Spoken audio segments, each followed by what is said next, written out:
Hi non veg ಇಷ್ಟಪಡೋರಿಗೆ biryani ಅಂದರೆ almost ಇಷ್ಟ ಆಗುತ್ತೆ. ನಮ್ಮ ಮನೇಲಂತೂ ಮಕ್ಕಳಿಗೆ ಬಿರಿಯಾನಿ ಅಂದರೆ ತುಂಬಾ ಇಷ್ಟ. ಹೋಟೆಲಲ್ಲಿ ಕರ್ಕೊಂಡೋಗಿ ತಿನ್ಸಿದ್ರು ನೀನು ಮಾಡಿರೋ ಬಿರಿಯಾನಿ ಥರ ಇಲ್ಲ ಅಮ್ಮ, ನೀನೇ ಮಾಡಿಕೊಡು ಅಂತೇಳಿ ಹಠ ಮಾಡ್ತಾ ಇರ್ತಾರೆ. ಅಷ್ಟೊಂದು ಚೆನ್ನಾಗಿರುತ್ತೆ.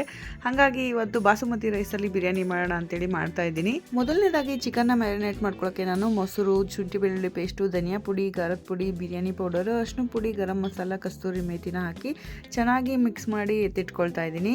ಇದ್ರ ಜೊತೆ ನಾನು ಸ್ವಲ್ಪ ಕಲ್ಮಿ ಕಬಾಬ್ನು ಮಾಡ್ಕೊಳ್ಳೋಣ ಅಂತೇಳಿ 3 ಲೆಗ್ ಪೀಸ್ನ ತಗೊಂಡಿದ್ದೀನಿ.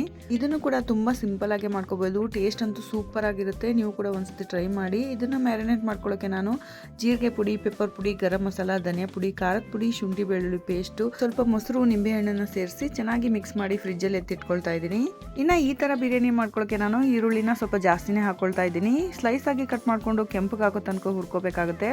ಅದಾದಮೇಲೆ ನಾನು ಮ್ಯಾರಿನೇಟ್ ಮಾಡ್ಕೊಂಡಿರೋ ಚಿಕನ್ನು ಸೇರಿಸ್ಬಿಟ್ಟು ಚೆನ್ನಾಗಿ ಫ್ರೈ ಮಾಡ್ಕೊಳ್ತಾ ಇದ್ದೀನಿ. ಫ್ರೈ ಮಾಡ್ಕೊಳ್ಳೋವಾಗಲೇ ಸ್ವಲ್ಪ ಪುದೀನ, ಕೊತ್ತಂಬರಿನೂ ಸೇರಿಸಿ ಚೆನ್ನಾಗಿ ಫ್ರೈ ಮಾಡ್ಕೊಂಡಿದ್ದೆ. ಚೆನ್ನಾಗಿ ಬೆಂದಿದೆ ಅನ್ನೋವಾಗ ನಾವು ಸ್ವಲ್ಪ ಗ್ರೇವಿನ ಸೈಡಲ್ಲಿ ಎತ್ತಿಟ್ಕೋಬೇಕಾಗುತ್ತೆ. ಚಿಕನ್ ಬೆಂದ್ಮೇಲೆ ನಾನು ಮುಕ್ಕಾಲು ಭಾಗ ಬೇಯಿಸಿಟ್ಕೊಂಡಿರೋ ಅನ್ನನ ಸೇರಿಸ್ಬಿಟ್ಟು 1 ಲೇಯರು ಮಸಾಲಾನು ಸೇರಿಸಿ ಮತ್ತೆ 1 ಲೇಯರು ಅನ್ನನ ಸೇರಿಸ್ಕೊಳ್ತಾ ಇದ್ದೀನಿ. ಲಾಸ್ಟಲ್ಲಿ ಸ್ವಲ್ಪ ಕೊತ್ತಂಬರಿ, ಪುದೀನ, ಸ್ವಲ್ಪ ತುಪ್ಪನ ಸೇರಿಸಿ ಲಿಡ್ನ ಕ್ಲೋಸ್ ಮಾಡಿ ಒಂದು 10-15 ನಿಮಿಷ ದಮ್ ಕಟ್ಟಿದ್ರೆ ಆಗೋಗ್ಬಿಡುತ್ತೆ ದಮ್ ಬಿರಿಯಾನಿ. ಇನ್ನ ಕಲ್ಮಿ ಕಬಾಬ್ನ ಮಾಡ್ಕೊಳ್ಳೋಕೆ ಒಂದು ಪ್ಯಾನ್ಗೆ ಸ್ವಲ್ಪ ಎಣ್ಣೆನ ಹಾಕ್ಬಿಟ್ಟು ಮ್ಯಾರಿನೇಟ್ ಮಾಡ್ಕೊಂಡಿರೋ ಲೆಗ್ ಪೀಸ್ನು ಸೇರಿಸಿ ಲಿಡ್ನ ಕ್ಲೋಸ್ ಮಾಡಿ ಒಂದು 10-15 ನಿಮಿಷ ಲೋ ಫ್ಲೇಮಲ್ಲೇ ಚೆನ್ನಾಗಿ ಬೇಯಿಸ್ಕೋಬೇಕಾಗುತ್ತೆ. ಸ್ವಲ್ಪ ಸ್ಮೋಕಿ ಫ್ಲೇವರ್ಗೋಸ್ಕರ ನಾನು ಡೈರೆಕ್ಟ್ ಆಗಿ ಗ್ರಿಲ್ ಮೇಲೆನೆ ಸುಟ್ಕೊಳ್ತಾ ಇದ್ದೀನಿ. ಲಾಸ್ಟಲ್ಲಿ ತುಂಬಾನೇ ಚೆನ್ನಾಗಿತ್ತು. ನೀವು ಕೂಡ ಟ್ರೈ ಮಾಡಿ ಹೇಗಿತ್ತು ಅಂತ ಕಮೆಂಟ್ ಮಾಡಿ ಆಯ್ತಾ.